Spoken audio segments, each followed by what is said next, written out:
ఈ పప్పు చెకోడీలు తయారు చేయడానికి 1 కప్పు బియ్యం పిండి, 1/2 కప్పు మైదా, ఇవి 2 మిక్స్ చేయాలి. ఎంత పిండి తీసుకుంటే అన్ని వాటర్ తీసుకోవాలి. 1.5 కప్పు వాటర్ పోయాలి. పిండి ఎంత తీసుకుంటే వాటర్ అంత తీసుకోవాలి. ఇవి వేడి చేయాలి. అందులో 2 స్పూన్స్ ఆయిల్ వేయాలి. ఆయిల్, సాల్ట్, కొందరు ఎక్కువ తింటారు, కొందరు తక్కువ తింటారు కాబట్టి రుచికి తగ్గదు.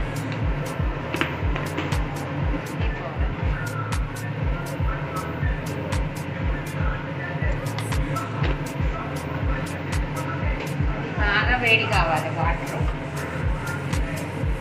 అందులోకి సగం కప్పు శనగపప్పు నానబెట్టి 3 అవర్స్ నానబెట్టాలి.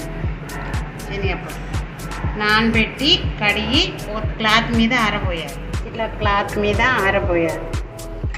పప్పు అవి చెగోడీలు చేసేటప్పుడు పప్పు పొడిగా ఉండాలి. ఎప్పుడు తడిగా ఉంటే పిండి మెత్తగా క్రిస్పీగా రావాలి. మొత్తం ఇలా ఆరబోసుకుని పొడి పొడి అయ్యేటట్టు చూసుకోవాలి. వాటర్ ఇలా వేడి అయినప్పుడు కొంచెం కొంచెం పిండి వేస్తూ కలపాలి.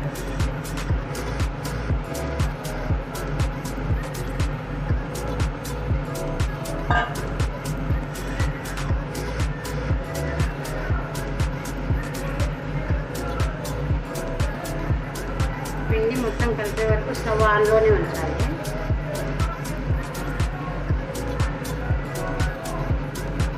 ఇలా మొత్తం కలిపి కొద్దిసేపు గ్యాప్ పెట్టి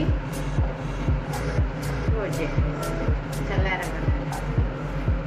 అలా అని మొత్తం చల్లారద్దు, కొంచెం చల్లారు. అప్పుడు పిండి మెత్తగా మృదువుగా అవుతుంది. ఇలా కలిపి కొద్దిసేపు క్యాప్ పెట్టి ఉంచాలి. ఇది చల్లారినప్పుడు మళ్ళీ దాని ప్రాసెస్ స్టార్ట్. ఇప్పుడు పిండి చల్లగా అయింది కాబట్టి ఇలా కలుపుతూ ఉండాలి.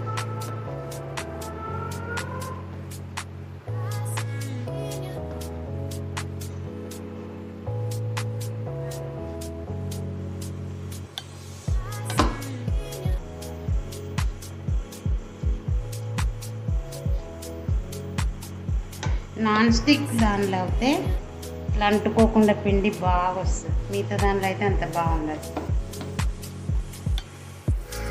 లేదు అంటే నాన్ స్టిక్ ఇంట్లో లేకుంటే మందం గిన్నె తీసుకొని అందులో ఇచ్చేయాలి.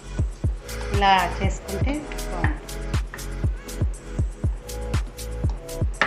చూడండి ఎంత బాగుంది పిండి, ఎంత మెత్తగా. ఓకే, ఆయిల్ డీప్ ఫ్రైకి సరిపడా పోసుకోవాలి.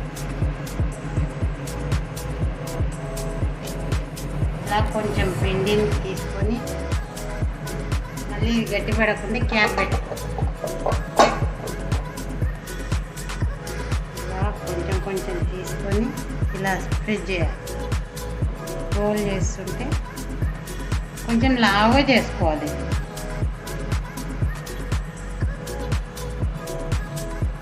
చాలు ఇంతలా. అప్పుడు కొన్ని వారిన కొంచెం పప్పు తీసుకొని ఇలా పెట్టి ఇలా ప్రెస్ చేయాలి.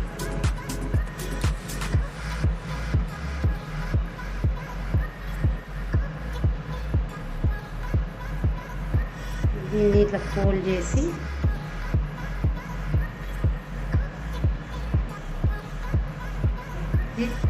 ఇలా డీప్ ఫ్రై చేసుకుంటే ఇలా అన్నీ తయారు చేసుకొని ఇలా 1 వేసుకోవాలి.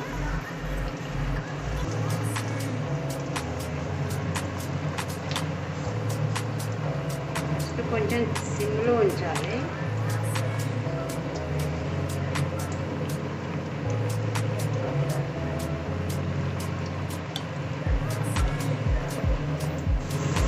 మధ్య మధ్య మధ్యలో ఇట్లా అటు ఇటు తిప్పుతుంటే అన్నీ సమానంగా ఫ్రై అవుతాయి. ఇలా గోల్డెన్ కలర్ వచ్చాక తీసేసాను.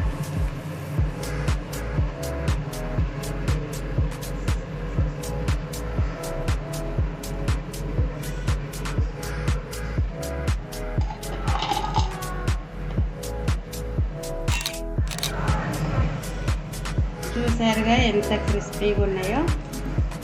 పిల్లలు స్కూల్ నుండి వచ్చే వరకు చేసి పెడితే పిల్లలు చాలా ఇష్టంగా తింటారు.